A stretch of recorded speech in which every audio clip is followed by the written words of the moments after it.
أعوذ بالله من الشيطان الرجيم بسم الله الرحمن الرحيم سورة المائدہ آیت نمبر 106 يا أيها الذين آمنوا شهادة بينكم إذا حضر أحدكم الموت حين الوصية اثنان ذوا عدل منكم أو آخران من غيركم إن أنتم ضربتم في الأرض فأصابتكم مصيبة الموت تحبسونهما من بعد الصلاة فيقسمان بالله إن ارتبتم لا نشتري به ثمنا ولو كان ذا قربى ولا نكتم شهادة الله إنا إذا لمن الآثمين۔ ترجمہ، اے ایمان والو، جب تم میں سے کوئی مرنے کے قریب ہو تو وصیت کرتے وقت آپس کے معاملات طے کرنے کے لیے گواہ بنانے کا طریقہ یہ ہے کہ تم میں سے دو دیانتدار آدمی ہوں جو تمہاری وصیت کے گواہ بنے، یا اگر تم زمین میں سفر کر رہے ہو اور وہیں تمہیں موت کی مصیبت پیش آ جائے تو غیروں یعنی غیر مسلموں میں سے دو شخص ہو جائیں۔ پھر اگر تمہیں کوئی شک پڑ جائے تو ان دو گواہوں کو نماز کے بعد روک سکتے ہو اور وہ اللہ کی قسم کھا کر کہیں کہ ہم اس گواہی کے بدلے کوئی مالی فائدہ لینا نہیں چاہتے، چاہے معاملہ ہمارے کسی رشتہ دار ہی کا کیوں نہ ہو، اور اللہ نے ہم پر جس گواہی کی ذمہ داری ڈالی ہے اس کو ہم نہیں چھپائیں گے، ورنہ ہم گناہگاروں میں شمار ہوں گے۔ تفسیر۔ یہ آیات ایک خاص واقعے کے پس منظر میں نازل ہوئی ہیں۔ واقعہ یہ ہے کہ ایک مسلمان جس کا نام بدیل تھا تجارت کی غرض سے اپنے دو عیسائی ساتھیوں تمیم اور عدی کے ساتھ شام گیا۔ وہاں پہنچ کر وہ بیمار ہو گیا اور اسے اندازہ ہو گیا کہ وہ بچ نہیں سکے گا، چنانچہ اس نے اپنے دو ساتھیوں کو وصیت کی کہ میرا سارا سامان میرے وارثوں کو پہنچا دینا۔ ساتھ ہی اس نے یہ ہوشیاری کی کہ سارے سامان کی ایک فہرست بنا کر خفیہ طور سے اسی سامان کے اندر چھپا دی۔ عیسائی ساتھیوں کو فہرست کا پتہ نہ چل سکا، انہوں نے سامان وارثوں کو پہنچایا، مگر اس میں ایک چاندی کا پیالہ تھا جس پر سونے کا ملمہ چڑھا ہوا تھا، جس کی قیمت 1000 درہم بتائی گئی ہے۔ وہ نکال کر اپنے پاس رکھ لیا۔ جب وارثوں کو بدیل کی بنائی ہوئی فہرست سامان میں سے ہاتھ لگی تو ان کے اس پیالے کا پتہ چلا اور انہوں نے تمیم اور عدی سے مطالبہ کیا۔ انہوں نے صاف قسم کھا لی کہ ہم نے سامان میں سے کوئی چیز نہ لی نہ چھپائی ہے، لیکن کچھ عرصے بعد بدیل کے وارثوں کو پتہ چلا کہ وہ پیالہ انہوں نے مکہ مکرمہ میں ایک سنار کو فروخت کیا ہے۔ اس پر تمیم اور عدی نے اپنا موقف بدلا اور کہا کہ دراصل یہ پیالہ ہم نے بدیل سے خرید لیا تھا، اور چونکہ خریداری کا کوئی گواہ ہمارے پاس نہیں تھا اس لیے ہم نے پہلے اس بات کا ذکر نہیں کیا تھا۔ اب چونکہ وہ خریداری کے مدعی تھے اور مدعی پر لازم ہوتا ہے کہ وہ گواہ پیش کرے، اور یہ پیش نہ کر سکے تو قاعدے کے مطابق وارثوں میں سے بدیل کے قریب ترین دو عزیزوں نے قسم کھائی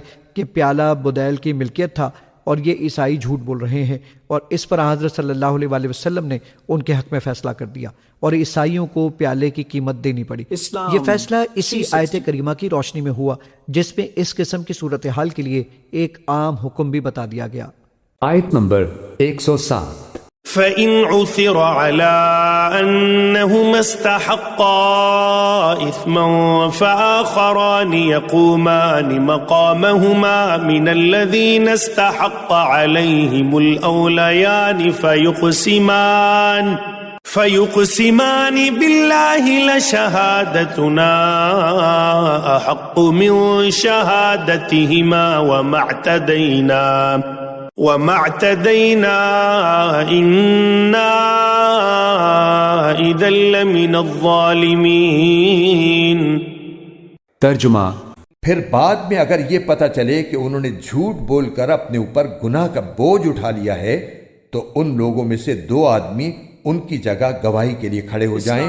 جن کے خلاف ان پہلے دو آدمیوں نے گناہ اپنے سر لیا تھا، اور وہ اللہ کی قسم کھائیں کہ ہماری گواہی ان پہلے دو آدمیوں کی گواہی کے مقابلے میں زیادہ سچی ہے، اور ہم نے اس گواہی میں کوئی زیادتی نہیں کی،